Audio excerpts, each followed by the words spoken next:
Hola a todos, bienvenidos a un Instagram Live más de la semana. Aquí tenemos nuestro podcast como todas las semanas. Bienvenidos al segundo episodio de la tercera temporada de Conversaciones Aduaneras. Estoy muy feliz de poder compartir con ustedes este espacio. Por favor, sean bienvenidos a este increíble tiempo de conversación. Vamos a tener hoy en especial a unos invitados muy queridos y muy especiales y esperados por este programa. Vamos a tener a dos invitados de Forbis Mazars, una de las firmas más importantes de Colombia en todas las materias, pero ya vamos a ver específicamente en cuáles, que ellos nos cuenten directamente.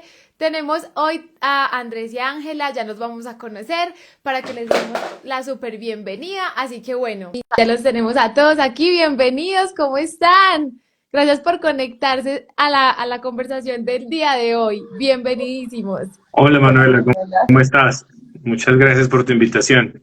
Hola Manuela, encantada de estar aquí contigo y tu comunidad. ¿Cómo estás? Hola, muy bien, ustedes. Muchísimas gracias por estar en este día de hoy. Bueno, antes de comenzar, es muy importante pues que las personas que están aquí conectadas los conozcan y pues sepan un poquito más de ustedes. Por favor, Andrés y Ángela, cuéntenos un poquito más de cada uno de ustedes y de la firma para que las personas nos vayan ubicando. Pues muchas gracias Manuela, muchas gracias a todos tus seguidores y toda tu comunidad en particular por este espacio. Voy a empezar presentándome y presentando la firma y luego le doy el espacio a Ángela para que nos cuente sobre su perfil.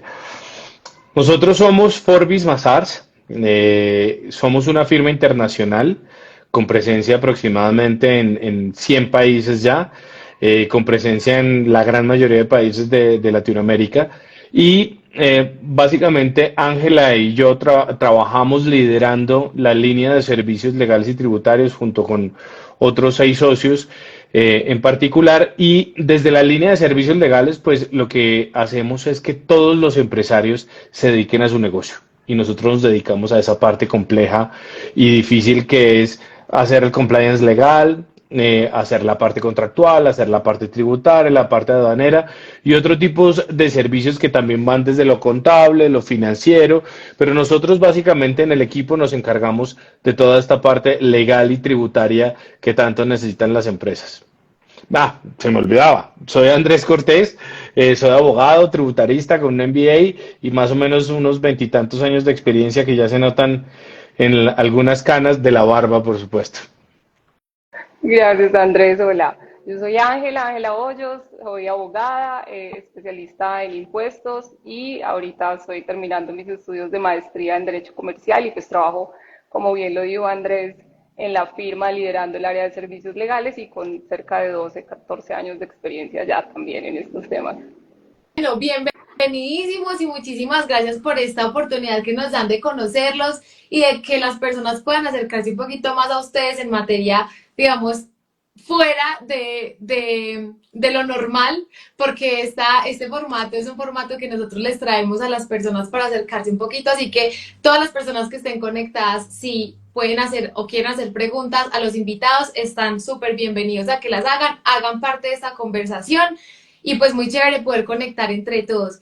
El día de hoy tenemos un tema muy importante y es que, digamos que justo a principio de año estamos en el cumplimiento bueno, vamos a empezar el cumplimiento normativo como empresarios y las personas que tengan una empresa, digamos, constituida y no tienen ni siquiera la menor idea de que hay que hacer actas, de que hay que cumplir con un gobierno corporativo, con Sagrilab, con normas de la superintendencia de sociedades, ni siquiera saben qué es la superintendencia. Yo sé que hay muchos empresarios que hacen las cosas y es, por ejemplo, un emprendedor que empezó solo y que todavía él es la secretaria, la contadora y hace todo. Entonces, a veces, pues, para los emprendedores cargarse con toda la obligación es un poco complejo, pero es muy importante que sepan que por el desconocimiento de la ley no los va a eximir de cumplirla.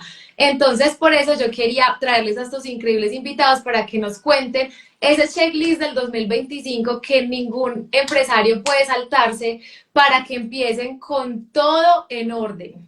Gracias Manuela, sí, así es. Pues de hecho, nuestro interés es justamente aterrizar un poco eso a un lenguaje común, ¿cierto? Que no veamos esas obligaciones por allá como algo elevado, imposible de cumplir, sino que tratemos como de interiorizarlas un poco más y bueno, ir poniéndonos al día con lo que corresponde porque estamos en una época perfecta, ¿cierto? En este momento se empiezan a, digamos, a generar los vencimientos, entonces estamos en el momento justo para empezar a darle rueda a todas esas obligaciones. Entonces, la idea acá es abordar esa serie de obligaciones desde lo general hasta lo particular, ¿cierto? Lo general lo que le aplica a todas las compañías, sin importar sus topes, sin importar qué tipo de compañía es o a qué se dedica, sino que todos los empresarios estamos obligados a eso, para ya aterrizar de pronto a unas obligaciones un poco más específicas que ya dependen de tus ingresos, de tus activos, de cómo desarrollaste financieramente el año anterior.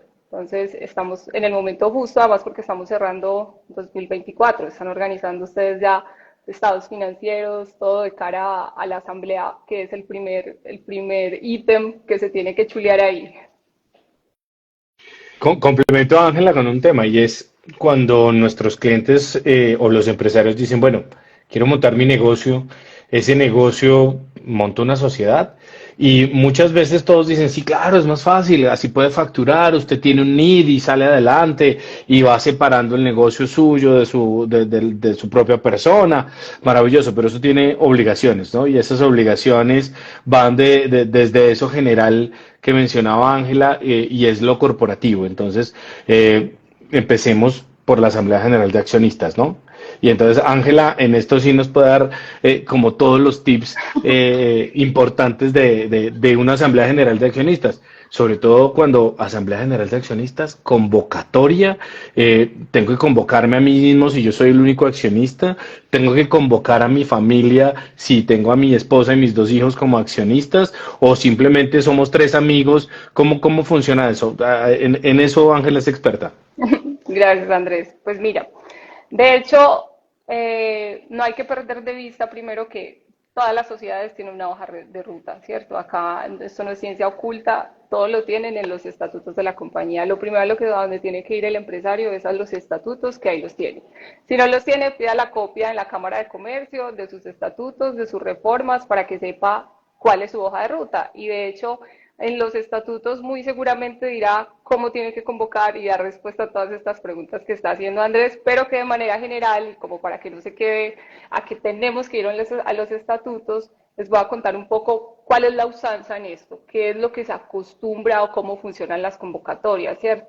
Entonces, si usted es un único accionista, si usted tiene como accionista a su familia o si son tres amigos, como mencionaba Andrés, pues en todo caso hay que convocar a la reunión o por lo menos reunirse, que estemos todos los que somos accionistas, reunirnos para tratar ciertos temas.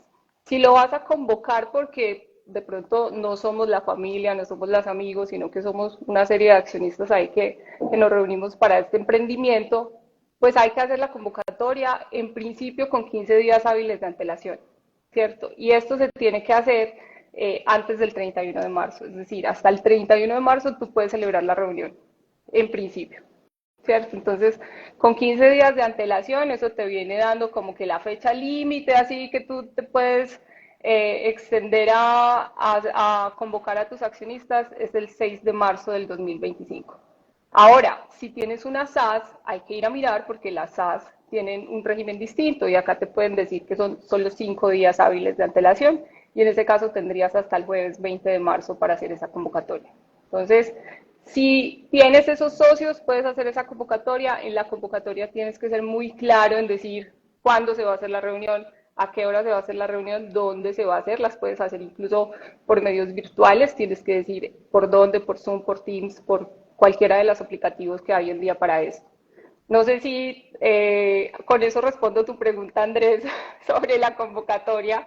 En este punto sería la convocatoria sería como les mencionaba en los casos en los que efectivamente yo tengo unos socios ahí que es preferible convocarlos. Pero si yo tengo a mi familia con la que me puedo reunir aquí en mi casa o estoy de vacaciones y me reúno con ellos, es válido también, ¿cierto? Porque hay reuniones que se llaman reuniones universales y en virtud de esas reuniones uno puede con la totalidad de los accionistas juntarse un día y tomar las decisiones que corresponden a esa reunión.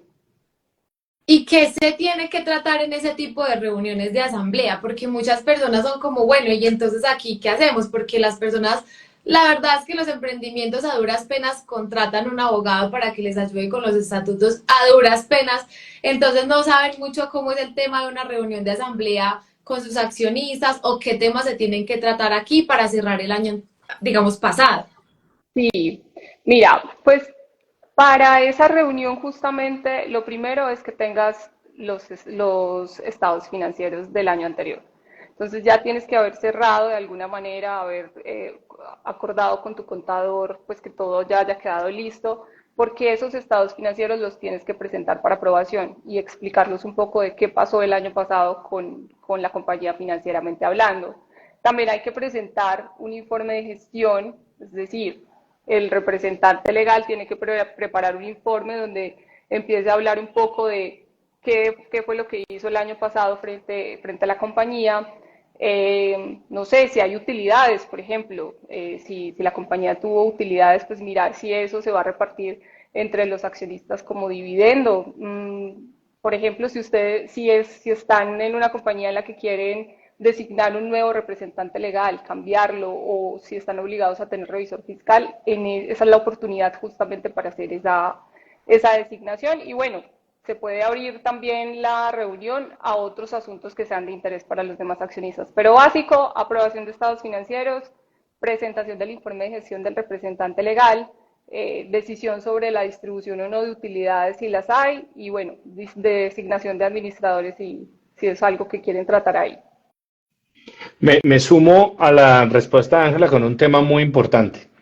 El cierre 31 de diciembre es absolutamente relevante para las compañías, porque no solo me dice cómo me fue, sino qué necesito para seguir adelante, ¿no? Entonces, lo primero que tenemos que aprender es si mi negocio funciona. Y quiero utilizar esa palabra si mi negocio funciona, porque actualmente existe un tema que se llama la hipótesis de negocio en marcha.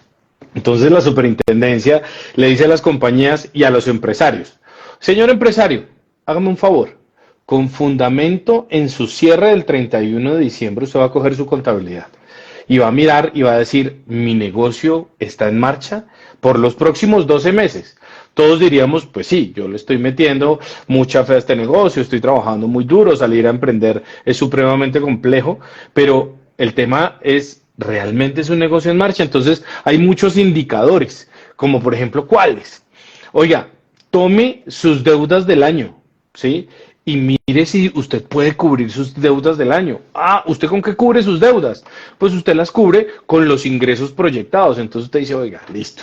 Yo quiero ganarme, voy a poner un ejemplo, 100 millones de pesos mensuales, eso me suma 1.200 millones de pesos en el año, pero tengo deudas de 4.000 millones de pesos que tengo que pagar este año. Oiga, de pronto, tal vez con la proyección de sus ingresos, usted no alcance a cubrir sus deudas. Pero además revise esto. Si usted pretende vender 1.200 millones de pesos, ¿cuánto le cuesta su materia prima? ¿Cuánto le cuesta su nómina? ¿Cuánto le cuesta los gastos de distribución? Y si llegase a ser evidente que usted con esos ingresos no cubre esos costos, de pronto usted no es un negocio en marcha. Y si usted no es un negocio en marcha, pues tiene que tomar las medidas necesarias para salir a que ese negocio sea en marcha. Entonces, el momento en la Asamblea General de Accionistas es para eso, para entender qué es lo que necesitamos y tomar las medidas. De pronto, los accionistas necesitan capitalizar la compañía. De pronto necesitamos cerrar una línea de negocio. Pensemos en un negocio de comidas. Estoy vendiendo algunos elementos, no sé, voy a poner ejemplos, empanadas, hamburguesas, perros calientes, y los perros calientes no se están vendiendo. Tal vez esa línea debería cerrarla. Tal vez estoy importando un producto que no se esté vendiendo. Oiga, deje de importarlo. O tal vez los plazos que tengo para importar no los puedo cubrir con el flujo de caja que tengo proyectado. Entonces, esa dinámica que menciona Ángela también es importante de cara a esa reunión para analizar el cierre del año 2024. Totalmente, y esto es algo que desconocen muchísimas empresas. De hecho, inclusive pueden tener la empresa sin actividad y estar cerrada, pero la tienen ahí en la Cámara de Comercio sin ningún tipo de, como esperando que les llegue algún contrato, algún negocio en estos casos, por ejemplo, para la renovación de Cámara de Comercio, ese tipo de decisiones se tienen que tomar, digamos, también en este tipo de reuniones. ¿Cómo se debería tener en cuenta el registro de una empresa o la renovación del registro mercantil de una empresa si de pronto esa actividad que tú dices no se está desarrollando o no se ha ido desarrollando o no se irá desarrollando? Mira, pues de hecho, para la renovación de la matrícula mercantil en principio, pues tú sí vas a usar esos estados financieros de cierre, ¿cierto?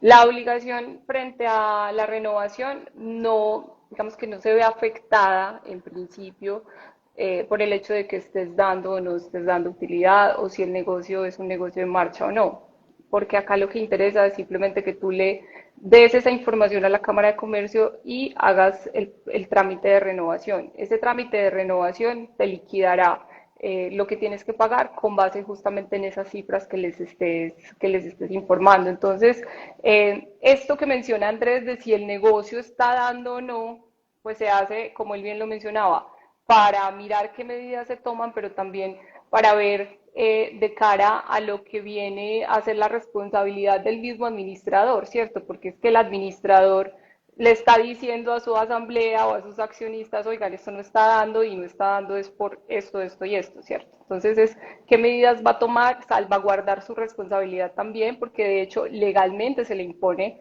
que tiene que informar a la asamblea cuando el negocio no esté dando, cuando esté con algunos de los indicadores que mencionaba hace un momento Andrés. Entonces, de cara a la renovación, no afecta en estricto sentido porque esté o no esté funcionando el negocio, yo igual tengo que cumplir con la obligación, no me salvo.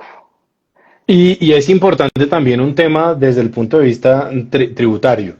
Y muchas personas dicen, oiga, constituí una compañía, el negocio no sale, bueno, dejémosla ahí que se me sirve para más adelante.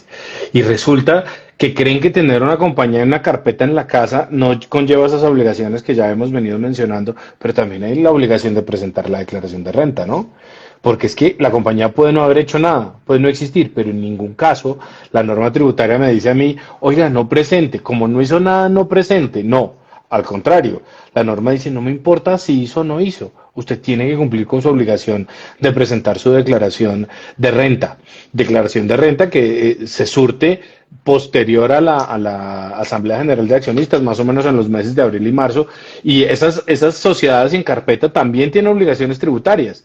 Claro, en ceros, así que la tarea es muy fácil, presente su declaración en ceros. El problema es que si no lo hacemos, la declaración ya me empieza a generar unos problemas porque tengo ya unas sanciones. Y esas sanciones, pues uno dice, pero sanción sobre qué? Sobre ingresos, no tuve ingresos. Ah, bueno, si no tuve ingresos, si no tiene impuesto, no se preocupe. Nos vamos por el patrimonio. Y en el patrimonio sí hay plata, porque acuérdense que cuando constituyeron la compañía, le metieron un pedacito de plata al capital, ¿no? Y ese capital sirve para calcular sanciones. Entonces, es algo medianamente complejo, pero de alguna manera, si yo lo sé y lo tengo presente, sé que tengo que cumplir con esas obligaciones. Ahí les voy a hacer, digamos, como una pregunta. Ya tenemos, claro que tenemos como empresarios que pues presentar los estados financieros. Esto lo presenta obviamente un contador y tendría que tener revisor fiscal o no. Hay gente que no tiene ni idea como empresa si le toca o no tener revisor fiscal. Luego es la asamblea de accionistas que la tenemos que hacer antes del 15 de marzo, me dijiste. Del 31, antes del 31 de marzo, sino que dependiendo del término de convocatoria, tienes que enviar la convocatoria o el 15 días hábiles antes o 5 días hábiles antes. Hay que mirar el tipo societario. Y pues digamos que ya tenemos esas dos ahí dentro de nuestro checklist. ¿Qué más tiene que tener en cuenta un empresario para arrancar este 2025 cumpliendo la norma? La renovación, que lo acabamos de hablar, la renovación de la matrícula mercantil es esencial. Esto se hace directamente ante la Cámara de Comercio. Acá no es cuestión de ir a la asamblea o algo con la compañía, sino directamente a la Cámara de Comercio. Y hoy en día sabes que las cámaras de comercio se han vuelto más, digamos, amigables en ese sentido, porque ya no es llenar un formato y llevarlo personalmente hasta la Cámara de Comercio, sino que ya hay muchas formas a través de las plataformas de la mayoría de las cámaras donde tú lo haces de forma virtual. Creas un usuario, una contraseña y lo haces.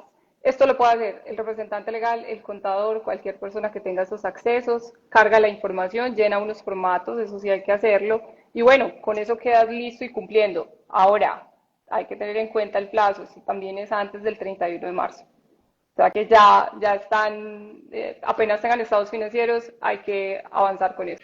Y está el tema de la revisoría fiscal. Si usted no ha tenido revisor fiscal y este año ya tiene la obligación de tener revisor fiscal, eso quiere decir que le fue bien el año pasado. Pero eso que me fue bien implica que mi negocio creció. Que mi negocio creció bien sea porque tuve muy buenos ingresos o bien sea porque tengo un patrimonio interesante y un patrimonio bruto, o sea, le hace por activos. Entonces, si eso está en esos topes, si yo cumplo con esos topes que ya nos los va a mencionar Ángela, pues yo tengo que tener revisor fiscal. ¿Qué es el revisor fiscal? Simplemente es un contador ajeno a la nómina laboral de la compañía que se encarga de revisar esas cifras. Pero cuidado, nombrar al revisor fiscal tiene sus implicaciones. Y es que uno, lo tengo que hacer, ¿no? Si cumplí con los topes, lo tengo que hacer. Pero dos, una vez yo lo designe, debo registrarlo en Cámara de Comercio y debo registrarlo en el RUT. Y a partir de esos dos registros, Cámara de Comercio y RUT, de que los cuales deben ser concomitantes, es decir, al mismo tiempo, surge la obligación de que todas mis declaraciones tributarias deban ir firmadas por el revisor fiscal, tributarias y en algunos casos también las aduaneras. Y adicionalmente, el revisor fiscal tendrá que hacer un chequeo durante todo el año para demostrar que lo que yo estoy diciendo en mi contabilidad, pues, tiene razón de ser. Entonces, Ángela, si nos puedes recordar, qué pena contigo, los topes para saber si estoy obligado a tener revisor fiscal o no. Sí, mira, son 5.000 salarios mínimos de activos a 31 de diciembre de 2024, que eso con el salario mínimo del año pasado son como 6.500 millones, y ingresos a ese mismo periodo por 3.000 salarios, que son 3.900 millones de pesos. Entonces hay que chequear, si tenemos esas cifras, ya sabemos que tenemos que nombrar un revisor fiscal, entonces en esa reunión ordinaria llevamos como punto del orden del día el nombramiento del revisor fiscal. Bueno, y si no me toca tener revisor fiscal, lo mínimo que tengo que tener es contabilidad, porque por ejemplo, les contaba yo en estos días que tuve un caso de una persona que la DIAN lo visitó en su establecimiento de comercio y en la visita esta persona le dice abiertamente al inspector que no llevaba contabilidad, que sí tenía la empresa constituida, pero que no llevaba contabilidad, que no facturaba electrónicamente, que ni siquiera tenía contador. Entonces, frente a eso, la informalidad, o sea, ¿de qué le sirve al empresario constituirse en Cámara de Comercio si ni siquiera tiene conciencia de sus obligaciones como empresa? Entonces, qué bueno sería que nos contaran esas obligaciones que uno como empresario tiene, digamos que ya sabemos el tope, pero digamos, empezando, un emprendedor que tiene que tener en cuenta para empezar correctamente su empresa y no ser sancionado ni por la superintendencia, ni por la DIAN, ni por ninguna entidad. Pues básico, lo has dicho, es tener la contabilidad al día. De hecho, eso se lo exigen a todos los empresarios. Tú tienes que llevar tu contabilidad en orden y los registros contables son casi que diario, o sea, eso tiene que reflejar la realidad de la empresa. Lo que se vaya haciendo, hoy vendí esto, quedó registrado, hoy pagué nómina, quedó registrado. Entonces, eso es básico. A nivel corporativo, a nivel societario, tú tienes la obligación de tener, por ejemplo, libros corporativos, ¿cierto? El libro de registro de accionistas, el libro de registro de actas. A casi todos los empresarios se les olvida pedir eso cuando constituyen la sociedad. Van, la registran y dicen, listo, ya tengo el certificado de existencia y representación legal, me registré en la DIAN, tengo el RUT y ya. Y resulta que por allá 5 años después alguien necesita ver los libros, las actas, alguien necesita saber quiénes son los accionistas de la sociedad y no están esos libros por ningún lado. Se puede pedir a la Cámara, obviamente, la Cámara siempre va a estar dispuesta a registrarlos y eso se expide fácilmente, pero siempre es bueno recordarles que hay que pedirlos desde el inicio. Eso, cumplir con las obligaciones fiscales, con las obligaciones de retención en la fuente, con las obligaciones de inscribirse en los municipios. Hay muchos, y Andrés tiene por ahí una anécdota relacionada con impuestos territoriales, porque no se inscriben en las secretarías de Hacienda del municipio donde van a tener su actividad. Si yo estoy en Medellín, si tengo mi empresa en Medellín, pues me tengo que registrar acá. No sé, Andrés, si quieres contar.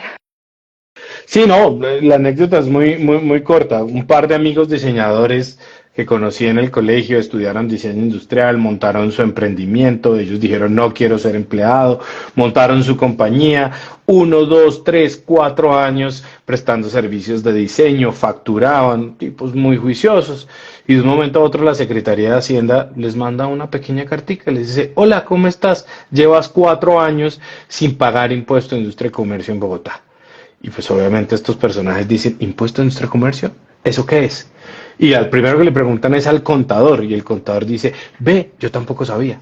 Entonces, no solo se trata de saber qué cumplir, sino conseguir a las personas adecuadas que me asesoren de acuerdo a mi actividad económica. Algunas personas tienen una posición equivocada porque lo miran desde puntos de vista diferentes. En este caso, el contador del que les estoy contando estaba mirando que los clientes eran de estas personas eran fundaciones, entonces dijo, ah, las fundaciones no tienen ICA, pero es que estos eran los clientes. No necesariamente el prestador del servicio. Entonces, hay muchas cosas que hay que revisar ahí, pero todo lo que mencionaba Ángela, es importante tener en cuenta algo. Muchos de los emprendedores soñamos con dos cosas. O que aparezca un inversionista enamorado de mi negocio y diga, quiero ponerle capital a su compañía y que el negocio crezca, o vender la compañía más adelante. Y si yo no tengo eso, conforme lo mencionaba Ángela, eso es un rollazo. Oiga, listo, yo le quiero meter plata a su compañía y lo primero que tengo que mirar es que usted esté al día. Y déjeme ver sus libros de accionistas, déjeme ver sus actas, déjeme ver sus actualizaciones, sus obligaciones tributarias, su registro ante el Sistema General de Seguridad Social. Si yo no he hecho nada de eso y todo lo he hecho muy empírico, muy a lo colombiano, oiga, esto por encima de la mesa, esto por debajo de la mesa, pues el negocio en el momento que yo necesite esa inyección de capital, pues no va a ser viable. Y muchos negocios los hemos visto, no funcionan precisamente porque ese compliance no está al día, ¿no? Entonces llegan y dicen, bueno, señora, este negocio de estos productos artesanales va a salir adelante, déjeme ver sus actas. ¿Cuáles actas? Su factura, no, yo facturo con un talonario, pero ¿cómo así usted no está al día? Entonces, importante, y dentro de esas obligaciones está la resolución de facturación, ¿no? La resolución de facturación es uno de los temas más importantes. Hoy por hoy, todo el país ya está trabajando con factura electrónica. Y es importante entender que obtener la factura electrónica puede ser el éxito del negocio o el fracaso del mismo, porque no solo tengo que entregarla, sino que si no la tengo, tengo sanciones que me pueden llevar a cierre del establecimiento de comercio. Entonces, importante la facturación electrónica, que puede ser gratuita a través de los módulos de la DIAN, o puedo tener un software que hoy por hoy pululan en el mercado y los puedo conseguir de una manera muy económica por un número de facturas anuales. Entonces, esa es una de las grandes recomendaciones. Y otro de los temas, pues es que en el RUT yo tengo que identificar quién es mi beneficiario efectivo. A veces también se nos olvida que todas las compañías en el RUT, más o menos en la página 3 o 4, debe indicar quién es el dueño, la persona natural dueña de la compañía. Entonces uno dice, no, pues si soy el único accionista, pues soy yo, normal. Pero a veces están muchos accionistas y a veces está otra compañía y esa compañía tiene de accionista a otra compañía. Tengo que llegar a la última persona natural en la escala que represente de manera directa o indirecta el 5%. Todos esos cálculos hay que hacerlos, hay que ir sumando, hay que ir gestionando esos puntos.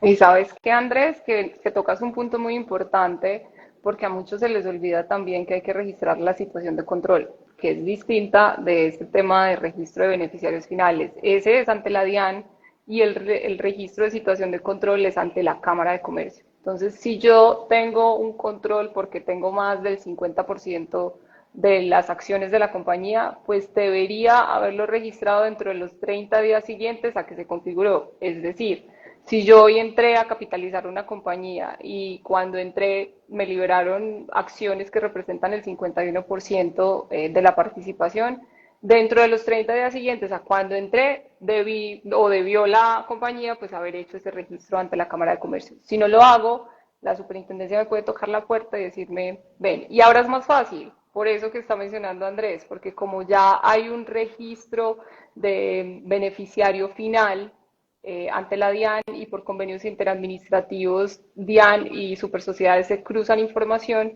pues es más fácil que la super sepa o sospeche por lo menos, bueno, aquí me aparece que este es el beneficiario final, pero si yo veo el certificado, ahí no hay nadie, no hay situación de control registrada.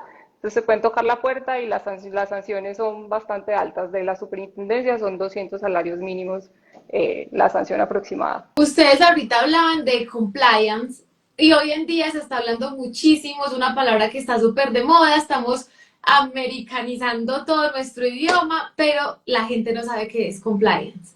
Entonces sería muy importante que nos cuenten de qué se trata el compliance y por qué está tan inmerso en la economía de hoy en día y por qué es obligación para las empresas. Yo ahí me permito tomar la palabra. El compliance es, digamos, una traducción literal del cumplimiento. Pero me voy a volver un poquitico en la historia de este país, sin meterme en temas políticos, por supuesto. Por allá en el gobierno de Juan Manuel Santos empezamos a ser parte de un club de países teóricamente desarrollados económicamente. Ese club es la OCDE y a través de la OCDE se empezaron a generar ciertas obligaciones, ¿no? Y esas obligaciones era, señor Estado colombiano, usted es un país serio. Y al ser un país serio, sus compañías deben verse bonitas, deben verse muy bien organizaditas, con los vestidos bien puestos. Así que ustedes, autoridades administrativas, tanto en lo corporativo como en lo tributario, tienen que exigirle a las compañías cómo vestirse, en el buen sentido de la palabra o del ejemplo. Entonces, pues miren, ustedes deben cumplir con ciertos estándares internacionales. Entonces, hace muchos, muchos años empezamos con los estándares contables a través de la información financiera, donde todos nos pasamos a NIF, y eso es importante. Todas las compañías nuevas o no deben tener NIF en su contabilidad, que es Normas Internacionales de Información Financiera. Adicionalmente, usted debe cumplir con una serie de requisitos legales que se deben cumplir desde la índole corporativa, que es lo que ya hemos hablado acá en el transcurso de este live. Entonces, oiga, regístrese, oiga, haga su asamblea general, mire su hipótesis de negocio en marcha, oiga, usted con quién se está relacionando, eso nos va a permitir hablar ahorita más adelante de SagriLab, de las políticas de ética empresarial. Todo esto hace parte de esas buenas prácticas que se deben tener en las compañías, pero adicionalmente es de lo tributario. Oiga, señor Colombia, usted que es un país tan organizado y tan correcto, pues no debería tener información oculta de parte de los terceros. Así que, señores compañías, necesitamos que nos revele quiénes son sus inversionistas. Ah, no, es que mi inversionista es una compañía china. Maravilloso que sea una compañía china. Deme el nombre del chino. ¿Sí? Oiga, es que mi inversionista es un gringo. No pasa nada, dígame quién es el gringo. Ah, pero es que no lo conozco. Ya suena raro, ¿no? Ya suena raro como que usted diga que es una compañía muy saludable, pero usted no conozca quién es su accionista. Le metieron plata, ¿cuántos millones de dólares? Y usted no sabe quién le dio ese millón de dólares. Complejo. Entonces, esa parte de las buenas prácticas es lo que hoy se conoce como el compliance. Y ahí tú lo puedes segmentar. Lo puedes segmentar en lo corporativo, lo puedes segmentar en lo tributario, lo puedes segmentar en lo financiero, pero al final, hoy por hoy, un empresario no solo se dedica a su negocio, sino que su negocio debe cumplir con una serie de características y ritualidades para poder salir adelante. Entonces ahí es donde yo, por ejemplo, voy a poner un ejemplo, soy un médico, quiero montar un consultorio, quiero montar una IPS y quiero dedicarme a lo que estudié, a ayudar a los pacientes a que tengan salud y a que vayan a, pero tengo que tener permisos, tengo que tener cierto compliance de salud, cierto compliance legal, cierto compliance financiero, cierto compliance laboral. Entonces, si yo solo aprendí medicina, que es la vocación con la que nació ese médico, pues hombre, va a ser muy difícil que ese médico cumpla si no se asesora bien. Entonces, de eso se trata, de hacerles ver que hay muchas obligaciones que van más allá de lo evidente, como alguna caricatura de la infancia lo decía, van más allá de lo evidente y debemos prestarle atención. Si no lo sabemos, busquemos quién lo haga y quién nos pueda apoyar. Súper. También se ha hablado muchísimo de SagriLab. Esto digamos que va de la mano con el compliance. Sí, Manuela, hace parte del mismo sistema que mencionaba Andrés hace un momento. Entonces, acá en Colombia se han implementado, se han venido haciendo algunos intentos legislativos como para regular esos temas. Uno de esos es SagriLab, que es el sistema para gestionar los riesgos de lavado de activos y financiación del terrorismo, pues básicamente evitar que recursos que no son legales entren a las compañías por cualquier vía, bien sea porque le estás comprando a alguien que no tiene o que no tiene un origen legal de sus recursos, o bien sea porque estás vendiéndole a ese tipo de personas. También para temas de financiación del terrorismo, tú sabes que en Colombia es muy común que esos recursos se terminen filtrando hacia el mercado regulado, entonces es más un intento hacia eso. Y hay unos topes que establece la norma para decir quién está obligado y quién no. Entonces, en principio, son las empresas que estén sometidas a la vigilancia y control de la Superintendencia de Sociedades. Acá, digamos que vamos descendiendo un poco más, vamos haciendo el embudo, porque hablamos como de lo general, aquí ya vamos filtrando. Revisoría Fiscal ya vimos los límites o los topes, ahora Sagrilaf también tiene unos topes, y en principio son sociedades sometidas a la vigilancia y control de la Superintendencia de Sociedades y que tengan ingresos o activos por valor de 40.000 salarios mínimos, el equivalente a 40.000 salarios mínimos, que son 52.000 millones de pesos para el año pasado. Entonces, mira que, digamos que ahí ya no caben tantas compañías, ahí ya son menos empresas, tienen unas características especiales, también hay algunos sectores con algunos montos diferentes, pero digamos que ahí ya no hay tanto, no entra todo el mundo, pero sí es importante hacer el chequeo, ¿cierto? Porque es un asunto bastante importante. ¿Qué pasa también? Muchas empresas, de cara a lo que mencionaba Andrés hace un momento, que están buscando inversionistas o que están buscando vender la compañía, lo implementan de manera voluntaria, ¿cierto? Implementan estos programas de manera voluntaria justamente para ir de la mano de las buenas prácticas corporativas, de gobierno corporativo, etcétera. Y de la mano de esta está también, que lo mencionaba Andrés, el programa de transparencia y ética empresarial, que así ese es ya más para temas de soborno y corrupción, ¿cierto? Entonces, también tiene sus características, no todo el mundo entra ahí, también tiene unos límites o unos topes para eso. Acá ya se trata de compañías que tengan a 31 de diciembre del año inmediatamente anterior negocios o transacciones internacionales de cualquier naturaleza que representen 100 salarios mínimos, ¿cierto? Y que tengan también ingresos de totales o activos totales de 30.000 salarios mínimos. Entonces hay que ir revisando si celebran contratos con el Estado, por ejemplo, también hay que revisarlo porque ahí te ponen un tope de 500 salarios mínimos, o si has tenido ingresos totales o activos de 30.000. Hay que irlo revisando para cada compañía porque, como les decía, no todas entran ahí. Creo que Andrés quiere decir Sí, algo. y en estos dos sistemas es importante sincerar la compañía y tenemos la experiencia cuando empezamos a trabajar con estos asuntos, nos sentábamos con los directivos de la compañía, ¿no? Hola, ¿cómo crees que funciona tu compañía con los terceros? ¿Crees que se relacionan con personas que pudieran tener negocios de dudosa reputación? Claramente los directivos decían, nunca, ¿cómo se te ocurre? Jamás en la vida. Y, perfecto. ¿Y cómo verificas a todos? Todos los terceros los verificamos con lista Clinton, listas restrictivas, todo lo hacemos. Maravilloso. Si uno se queda con esa información, todas las compañías son absolutamente celestiales. Pero resulta que te vas bajando en el escalón de la dirección y llegas al vendedor. El vendedor que quiere vender, que quiere ganarse la comisión. Y tú le preguntas, oye, ¿tú con quién te relacionas? La respuesta es con el primero que se atraviese. El que yo le dé la necesidad, mejor dicho, le tomo la mano. Oye, ¿y lo verificas? No, si tiene la plata, yo le entrego el producto. Entonces al final resulta que la política arriba en la dirección de la compañía puede no ser la misma en la parte de abajo. Y es ahí donde estos sistemas de control, tanto de Sagrilab, que lo que pretende es blindar a la compañía para no tener relaciones con terceros que no correspondan, y el de política de ética empresarial también tienen ese relacionamiento. Por ejemplo, en ética empresarial uno pregunta, oye, ¿tú recibes dádivas de tus clientes?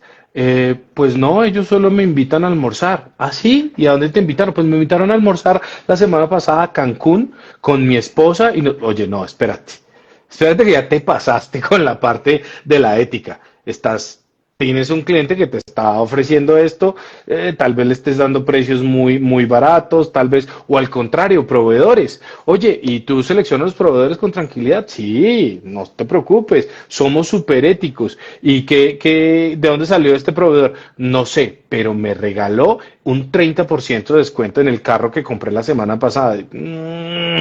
Oye, hay que poner ciertos límites éticos, porque de lo contrario puedes estar incurriendo en corrupción que tal vez no sea visible. Estoy poniendo unos ejemplos para llevar el tema al ridículo y ponerlo en evidencia, pero tal vez resulte que si yo no tengo esas políticas, me termino relacionando con proveedores que me están vendiendo cosas más caras a mí por culpa de que pues, la persona de compras no está haciendo los filtros debidos porque le dan regalitos, ¿no? Entonces hay que tener cuidado con esos asuntos. Entonces estos dos sistemas son para compañías ya un poco más medianas, pero si usted es una compañía que pretende en el futuro crecer, ¿por qué no implementarlo desde ya y no cuando la compañía sea muy grande y hacer el cambio cultural sea tan difícil?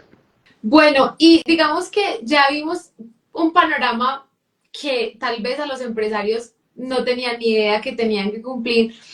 Bueno, a mí me faltó preguntarles algo al principio y es, ¿cuál es la consecuencia para el empresario si no tiene esa reunión o esa asamblea general antes del 31 o a más tardar el 31 de marzo? Porque hay muchísimos empresarios que son él mismo, ¿cierto? Es una empresa unipersonal, digámoslo así, único socio, y no tiene ni la menor idea de que tiene que hacer acta de asamblea. ¿Qué pasa si nunca las hizo? ¿Se pueden reconstruir o esto no se puede hacer?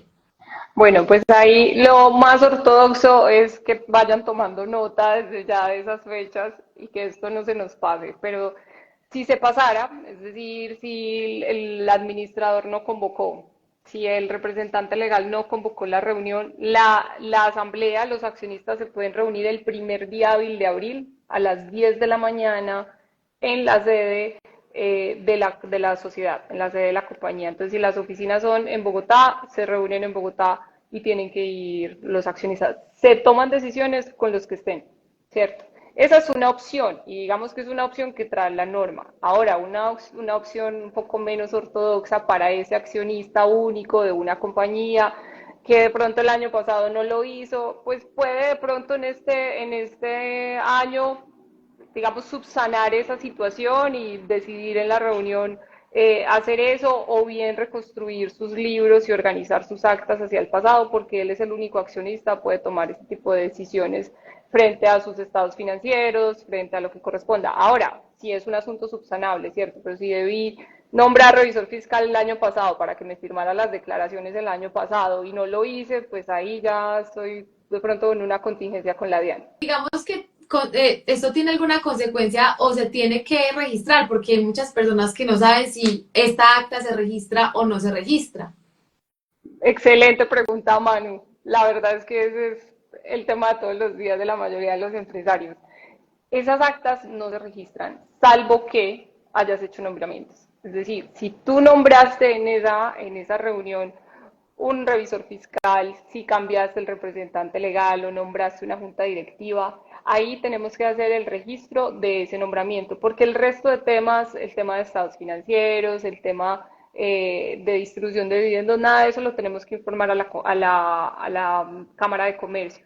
Y lo que se registra no es el acta completa, porque mucha gente también tiene esa costumbre de tomar el acta completa y llevársela a la Cámara de Comercio. No, la Cámara acepta un extracto del acta, o sea que simplemente vamos a informar lo que tenemos que informar con las cartas de aceptación, por ejemplo, de los representantes legales y con eso tenemos. Hay una pregunta que me hacen mucho los emprendedores y me da mucha risa porque la verdad es que muchos no saben. Cuando tú sales de la Cámara de Comercio y tú pediste el libro de actas y hojas de actas de asamblea, sales con un montón de hojas en blanco con un numerito. Y ellos dicen, ¿y qué hago con eso? No tengo ni la menor idea, lo pongo en la impresora, ¿qué tengo que hacer?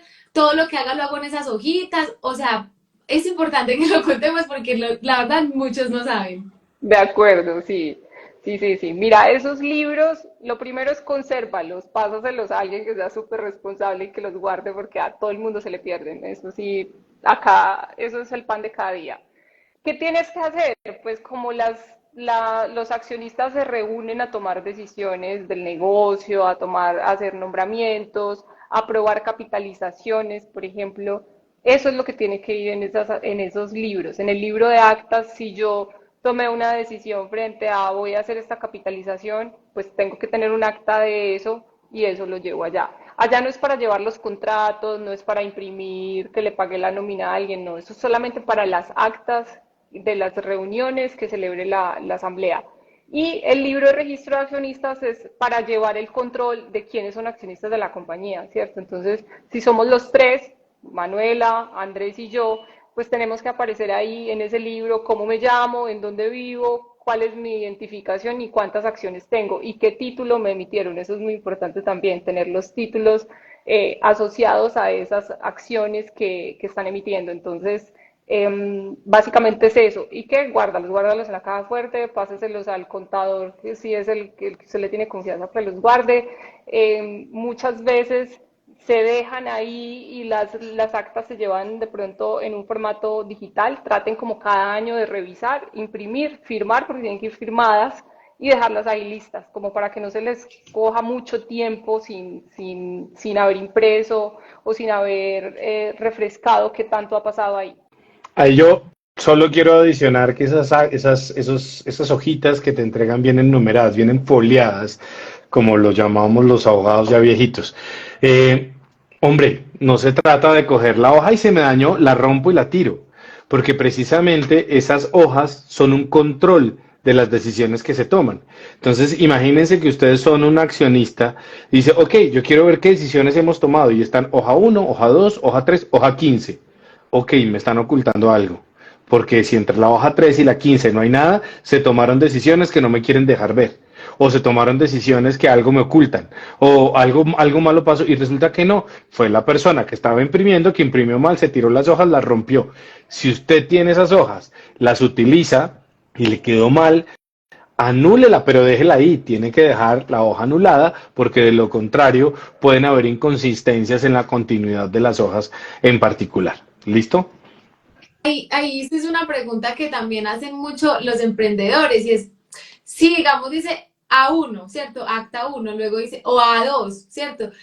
Uno tiene que imprimir toda por ejemplo, el acta de asamblea en cada una de las hojas o solamente la primera hoja, porque ellos no tienen la menor idea de si todas, pues porque imagínate, cada hoja que le vende la Cámara de Comercio vale como 2.000 pesos, y si tienen un acta de 15 hojas, bueno, ya carísima le salió el acta. Entonces ellos imprimen la primera hoja o todo lo del acta la tienen que imprimir en cada hoja que le dio la Cámara.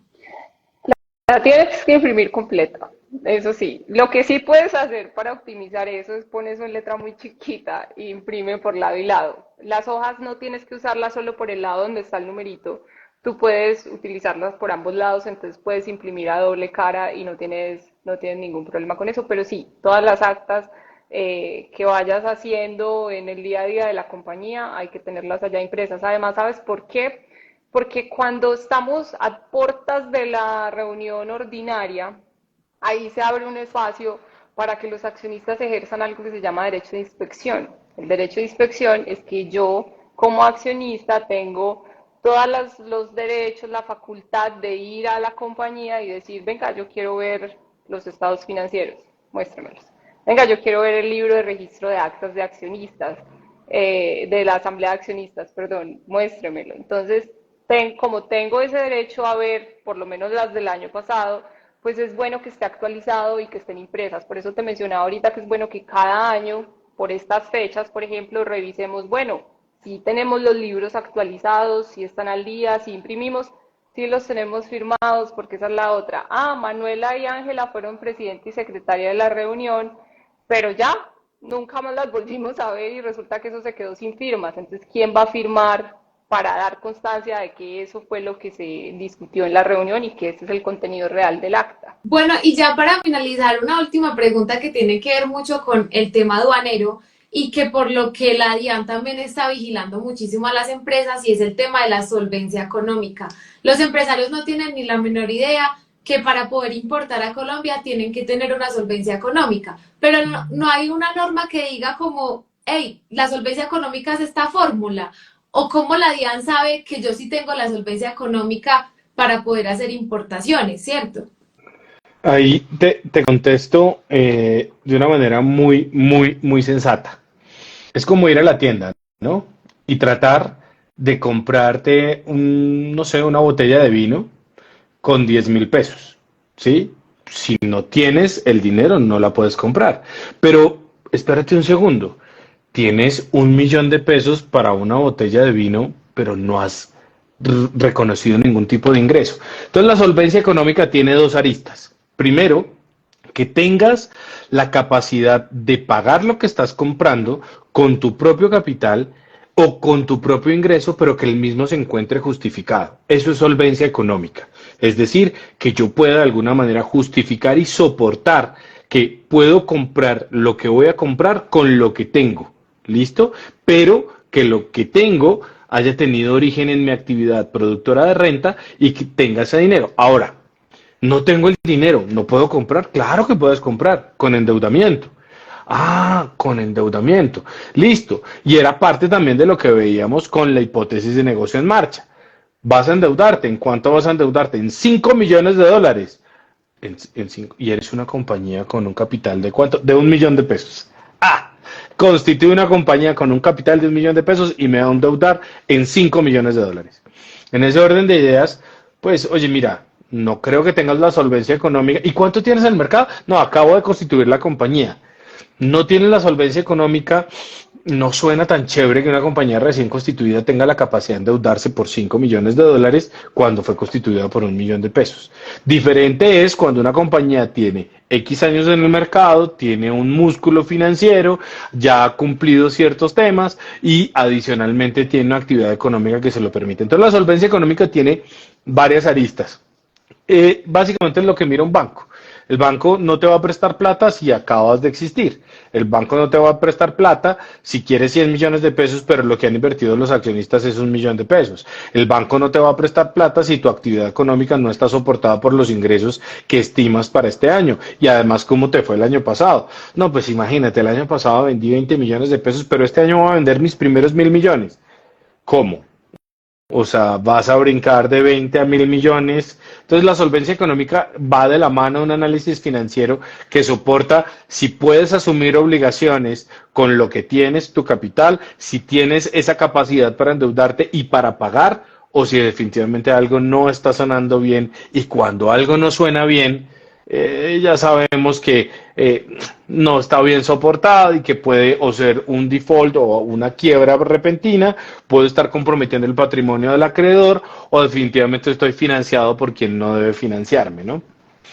Y sobre todo para importar a Colombia eso es supremamente importante y la DIAN está muy encima de eso. De hecho, tienen que tener mucho cuidado porque si ustedes no soportan la solvencia económica para hacer sus importaciones, la DIAN puede llevar copias de esto a la fiscalía para que los investiguen por un delito que es muy claro, lavado de activos y Exacto. financiamiento del terrorismo. Entonces tengan mucho cuidado con eso. Bueno, ahorita sí ya para finalizar, un consejo que le quieran dar a los empresarios, a los emprendedores, para que, y pues de pronto resumir un poco el checklist de este 2025 para que no vayan a tener problemas con la DIAN en materia tributaria, con la superintendencia en materia de sociedades. Bueno, pues ya digamos que mucho de esto lo hemos tratado acá, pero básicamente traten en la medida de las posibilidades de tener esa reunión ordinaria, de tener sus estados financieros, saquen esos estados financieros, organícenlos, apruébenlos, porque de eso depende la renovación, de eso depende el depósito también, que hay que depositar los estados financieros. También les quería decir que de alguna manera hoy en día es mucho más fácil estar enterado de lo que está pasando a nivel jurídico, ¿cierto? Están cuentas como las tuyas, en la firma también tenemos algunos posts, algunas publicaciones relacionadas con esas obligaciones, especialmente las obligaciones tributarias, para que no se les pase fechas y puedan cumplir, no estén frente a alguna contingencia. Y bueno, no, lo que necesiten de parte nuestra, encantados de poder ayudarles.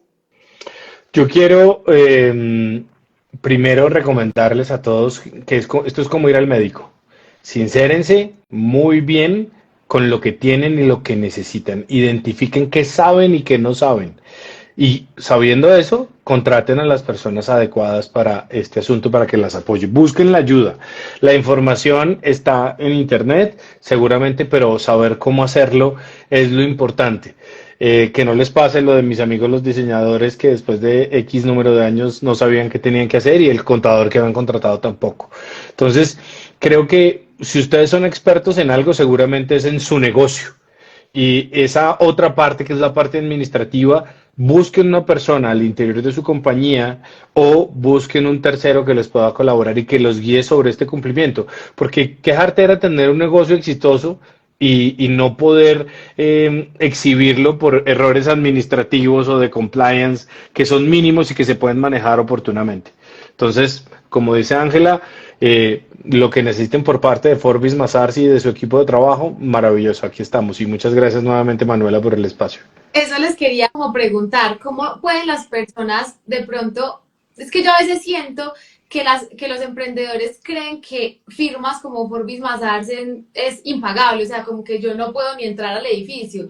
Entonces, ¿cómo podemos hacer para que las personas entiendan que están ustedes más cerca de ellos? Forbis Mazars, ¿dónde está ubicado? En Colombia tiene sede, en Medellín, ¿en dónde más están ubicados?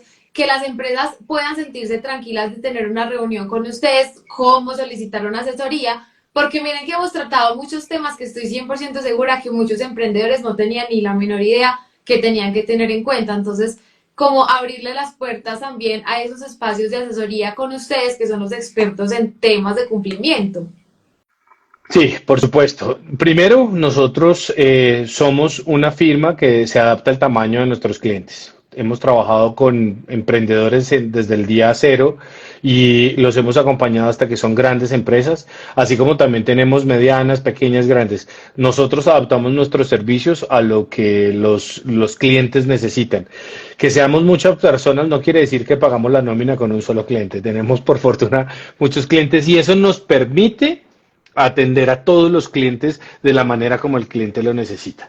Tenemos oficinas en diferentes ciudades del país. Voy a empezar por arriba: Barranquilla, Medellín, Bogotá, Cali, pero si algo nos dejó la pandemia es la posibilidad de llegar a cualquier parte del país a través de medios como este, así que tenemos toda la presencia nacional que ustedes requieren. Y nos pueden contactar a los correos de nuestros. El mío particular es andres.cortés@forbismazars.com y el de Ángela es angela.hoyos@forbismazars.com. Y ahí nos pueden contactar sin ningún problema o a través de las redes sociales de Forbis Mazars en Colombia. Y también, si de pronto ustedes quieren acceder a la firma, me pueden escribir, yo les paso los contactos y los correos electrónicos para que puedan tener esa asesoría que tanto necesitan. De verdad, no se vayan con un tinterillo, por favor, porque les va a ir súper mal. Miren la historia que nos contaba aquí Andrés sobre el contador que ni siquiera sabía que había que pagar un impuesto de industria y comercio. Así que de verdad, por favor, siempre busquen la mejor asesoría. Cada vez los expertos estamos más a la mano de ustedes. No se vayan a perder la oportunidad de crecer por estar desconociendo la norma. Y bueno, esa es la invitación que les tenemos para el día de hoy. Qué bueno este espacio porque miren que todo está relacionado, el comercio exterior y las aduanas no está aislado para nada, es totalmente transversal a los temas corporativos. Hacemos parte del área corporativa, todos los temas aduaneros y de comercio exterior. Así que bienvenidísimos a este espacio. Muchísimas gracias Andrés y Ángela por esta conversación tan interesante y tan nutritiva para todos nosotros. Gracias a ti, Manuela, y a toda tu comunidad. Nos vemos pronto. Muchas gracias. Un abrazo. Chao.